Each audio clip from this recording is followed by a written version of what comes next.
Certain age तक ही होता है जब बंधन होता है, बट इनके पर्सपेक्टिव से देखे कि ये भी बंधनों में है, मैं थोड़ा सा I wasn't feeling very nice about it. अभी यहाँ पर बंधन है, मेरे फैमिली एंड से भी अगर मैं बात करूँ, they not very comfortable about me coming here, तो वहाँ पर मैं उनसे छुपाता रहूँ या मैं उनसे लड़ते रहूँ, क्या ठीक है? दोनों ही स्थितियों में सोच उन्हीं की बात रही हो। तो फिर तो वही भगवान है। आदमी मंदिर की ओर चले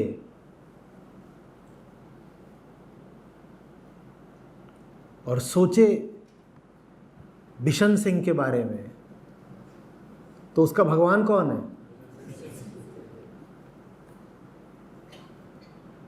यहाँ आते हुए सोच रही हो बता के आऊं, छुपा के आऊं, लड़ के आऊं, पर हर स्थिति में सोच तो बिशन सिंह के बारे में ही रही हो, तो फिर बिशन सिंह ही भगवान है। तो यहाँ आके क्या मिलेगा?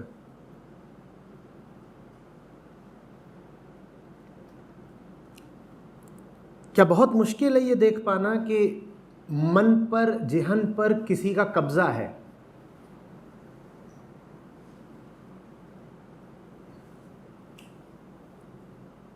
अधीनस्थ हो,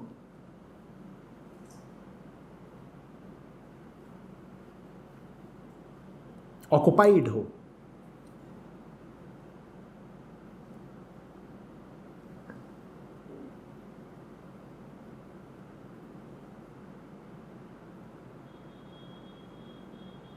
और खुश हो।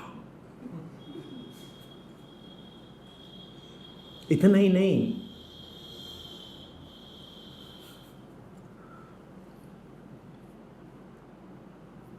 और ज्यादा ऑक्युपाइड होने की योजना बना रही हो।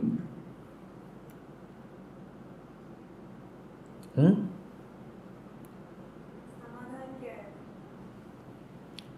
बिशन सिंह से ही पूछो।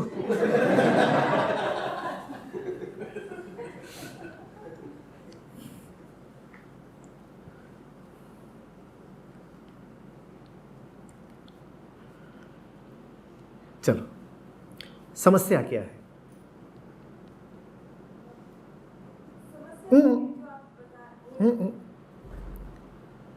पढ़ी लिखी हो, कोई बीमारी,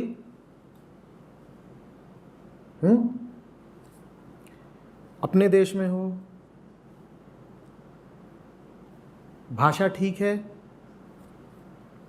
काम का अनुभव भी हो गया है, इस शहर को भी जानती हो,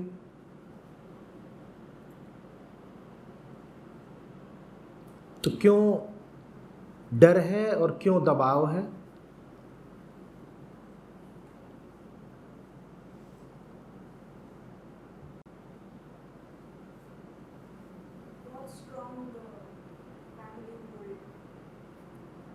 ये तो फिर वही बात कर दी, मोह माया। मैं फिर तथ्यों पर आ रहा हूं। तुम्हारा बिगड़ क्या जाएगा? शरीर से मजबूत हो, शिक्षा से मजबूत हो, अनुभव से मजबूत हो, तुम्हारा कोई बिगाड़ क्या लेगा?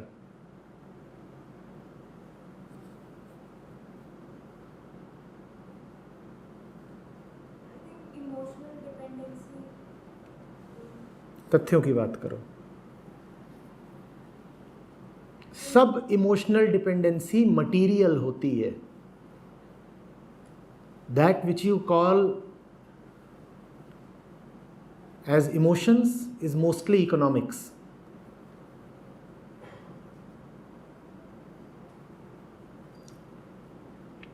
कुत्ता होता है ना, कल माता जी मुझसे कह रही थी कि कुत्ता अगर पालना तो रोटी उसे तुम ही देना।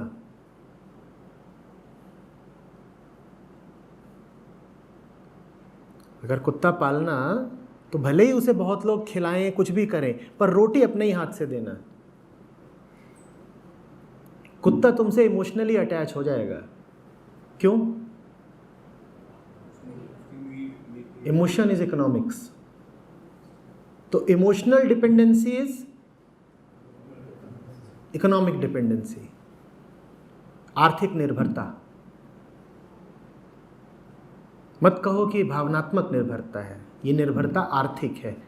ठीक है, ऐसा तुम्हें लगता है आर्थिक है। तथ्यों पर आओ, क्या वास्तव में तुम्हें आवश्यकता है आर्थिक तौर पर निर्भर होने की? कुछ लालच होगा। लालच के अलावा गुलामी की और कोई वजह नहीं होती। और लालच तो हमेशा मटीरियल, आर्थिक ही होता है। तो मत कहो कि भावनाओं के कारण बंधी हुई हूं।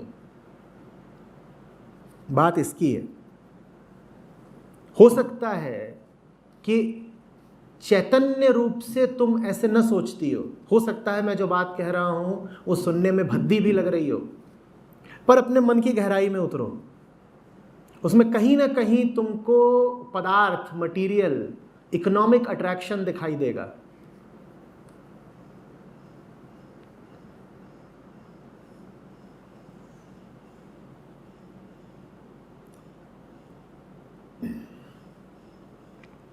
क्यों है ऐसा कि इस प्रकार के बंधन स्त्रियों को ही ज्यादा अनुभव होते हैं? कल विस्तार से बात करी थी हमने, 11 बजे नहीं कि सभा से कुछ लोग उठ करके चले गए, और जितने लोग उठ करके चले गए उसमें 100% स्त्रियां थीं। क्या कहोगे, वो भावनात्मक थी इसलिए उठकर चली गई? न, और हर उम्र की थी। जैसे अभी तुम यहां कह रही हो कि ये बड़ी उम्र की हैं, ये देख के तुम्हें ताज्जुब हो रहा है। कल 15 वर्ष से लेकर के 65 वर्ष तक की स्त्रियां थीं, सब।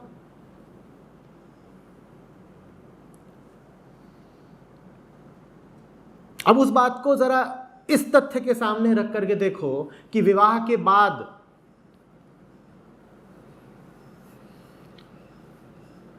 भारत में जैसी परिपाटी है उसमें स्त्री को अचानक आर्थिक लाभ बहुत हो जाता है, और वो आर्थिक लाभ हो उसके लिए आवश्यक है कि वो पारिवारिक और सामाजिक व्यवस्था के अनुशासन के दायरे में रहे।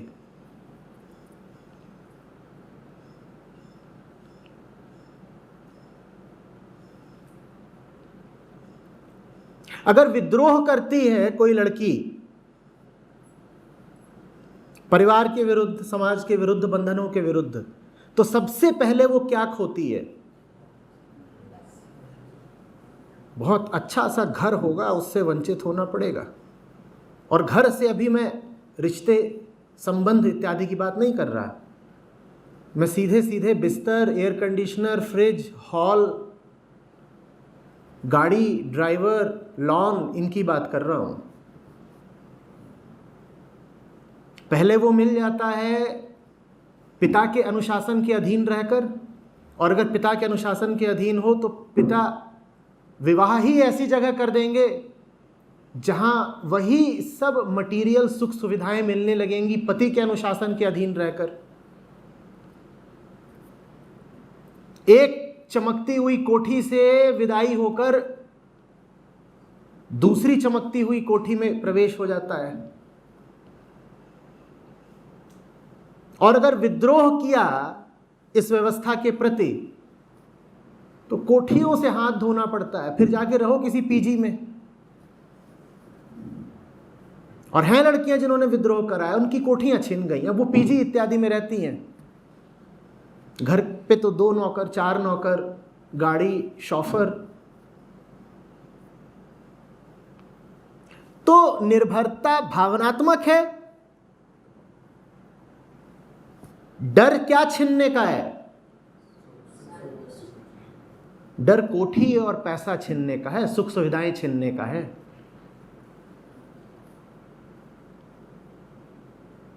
मुझे मालूम है ये बोल रहा हूं, ये बात सुनने में अच्छी नहीं लगेगी, मुझे कहने में अच्छी नहीं लग रही, तुम्हें सुनने में कैसे अच्छी लगेगी?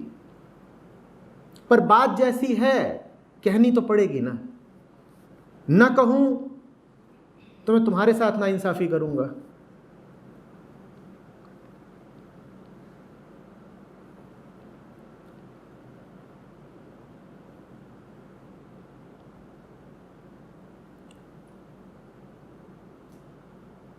एक कोठी से दूसरी कोठी की जो यात्रा होती है, और कल रात में आपने जो दृश्य देखा,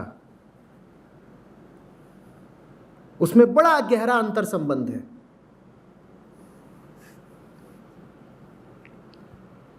समाज स्त्रियों का शोषण तो खूब करता है, लेकिन साथ ही साथ उन्हें सजा धजा के भी रखता है और सुख सुविधा संपन्न भी रखता है।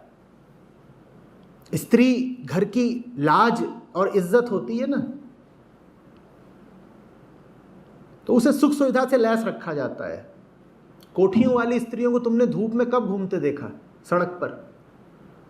हाँ, घर के अंदर उनका कितना भी शोषण हो रहा हो, घरेलू हिंसा ही हो रही हो, यह संभव है, पर हिंसा भी एयर कंडीशनर वाले कमरे में ही हो रही होगी। बलात्कार भी हो रहा होगा उनका घर के अंदर, तो जिस गद्दे पर हो रहा होगा वो 1 लाख रुपए का होगा। शायद मैंने सस्ती बात बोल दी, 5 लाख। तो सुविधा तो पूरी मिलेगी, गोरे मुखड़े पर आंच नहीं आने वाली। हां, मन भले गंदा कर दिया जाए।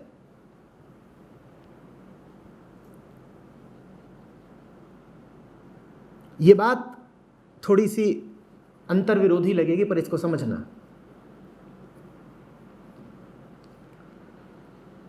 एक तरफ तो पुरुष वर्ग स्त्रियों का गहराई से शोषण करता है, दूसरी ओर उनको गहनों से लाद कर भी तो रखता है ना। ये आभूषणों की दुकानें, इनमें क्या पुरुषों के गहने बिक रहे हैं? बोलो।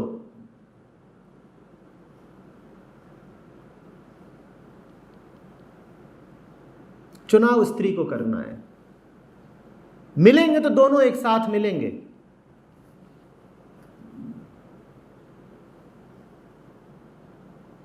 गहने और शोषण। और अगर शोषण नहीं चाहिए तो गहने और कोठियां भी छोड़नी पड़ेंगी। जिन्हें कोठियों का लालच है वो शोषण करवाने के लिए भी तैयार रहें। जो अपनी पहचान ही यही बना चुकी हैं कि मैं तो उच्च कुल की इज्जतदार स्त्री हूं, वो अब बिल्कुल तैयार रहें कि उच्च कुलीन लोग ही उनका शोषण भी खूब करेंगे।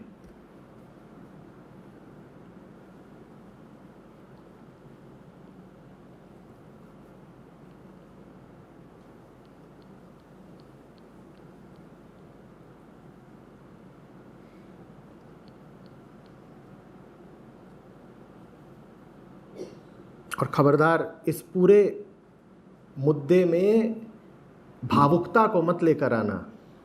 ये मत कह देना कि मुझे तो इतना प्यार है नात रिश्तेदारों से कि मैं प्यार के कारण बंधन में बंधी हुई हूं। ये बात प्यार इत्यादि की नहीं है।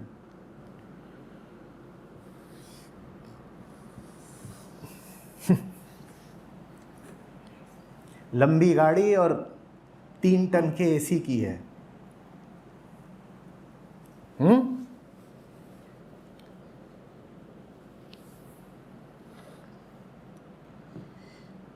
यही वजह है कि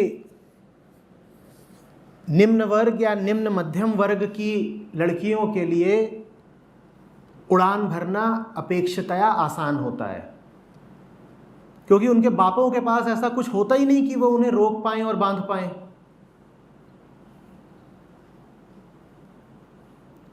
मैं निम्न आय वर्ग की बात कर रहा हूं और कुछ नहीं। छोटे शहरों की निम्न मध्यम वर्गीय लड़कियां कई बार अपेक्षितया ज्यादा आसानी से फुर्र उड़ जाती हैं। पर धनाढ्य परिवारों में बड़ा मुश्किल होता है लड़की के लिए, लालच बहुत बड़ा है, कैसे उड़ जाएगी? पहले पिता के घर का लालच, और फिर पिता ही तो रिश्ता तय करेंगे ना, अपने ही जैसे किसी सेठ जी के यहां, तो ससुराल के पैसे का लालच।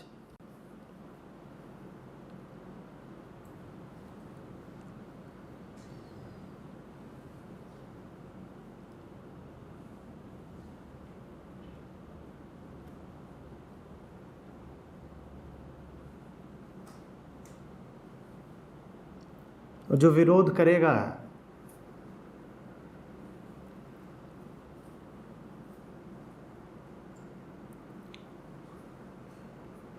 उसको बहुत चीजों से हाथ धोना पड़ता है।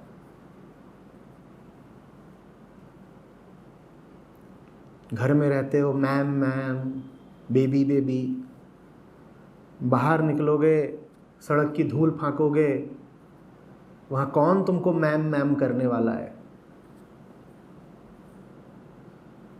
आज़ादी बड़ी कीमत मांगती है ना।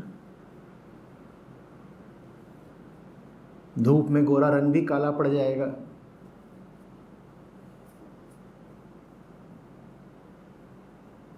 टोयोटा से स्कूटी पर आ जाओगे, और स्कूटी भी किश्तों की।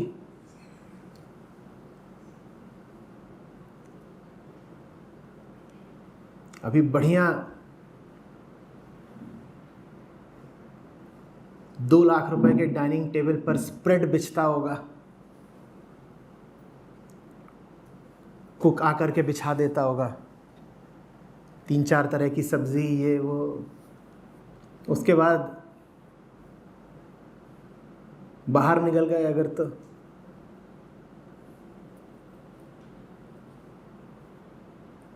राकेश के अमृतसरी छोले कुलचे।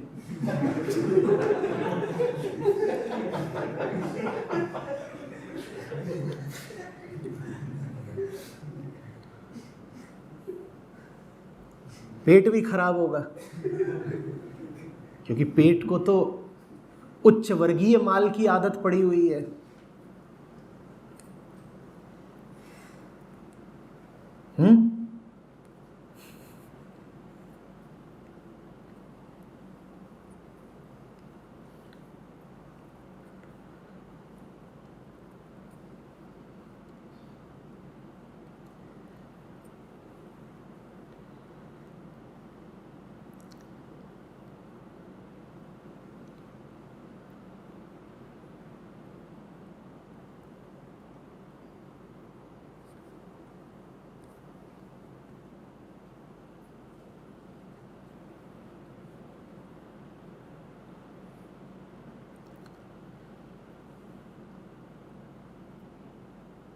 भी तो ऐसा रहता है कि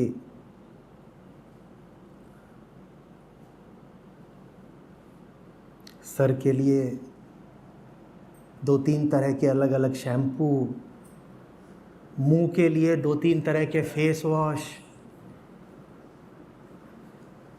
एक लेफ्ट हैंड वॉश, एक राइट हैंड वॉश,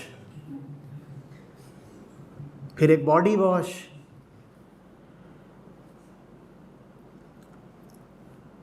और फिर इतना वॉश करके जब सूख जाए बहुत मामला तो कंडीशनर, उसके ऊपर ओलिव ऑयल, फिर एलोवेरा का पेस्ट। बाहर निकल गई, काम करने लग गई,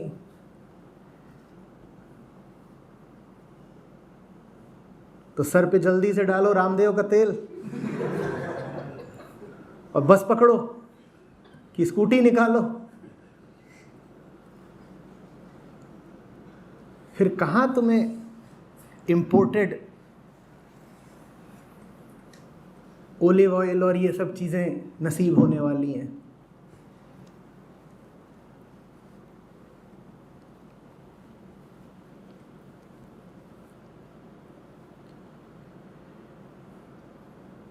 मैं बहुत ज़्यादा ज्ञान नहीं रखता हूँ इन विषयों में, तो कुछ गलत कह रहा हूँ तो पर मैंने देखा है पूरी अलमारी टॉयलेटरीज की होती है। वो जो टॉयलेटरीज से भरी हुई अलमारी है ना, वही बंधन है।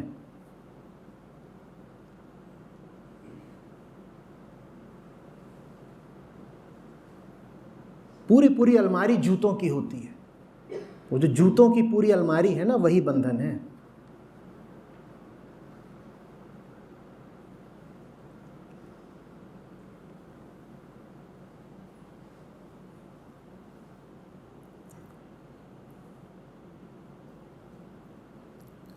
नारियल का तेल इस्तेमाल किया करो, सर पे भी चलता है, मुंह पे भी चलता है, शरीर पे भी चलता है और कढ़ाई में भी चलता है।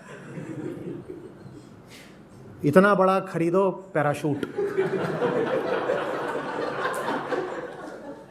और उसके साथ बस एक चाहिए कंघा, कुछ और नहीं।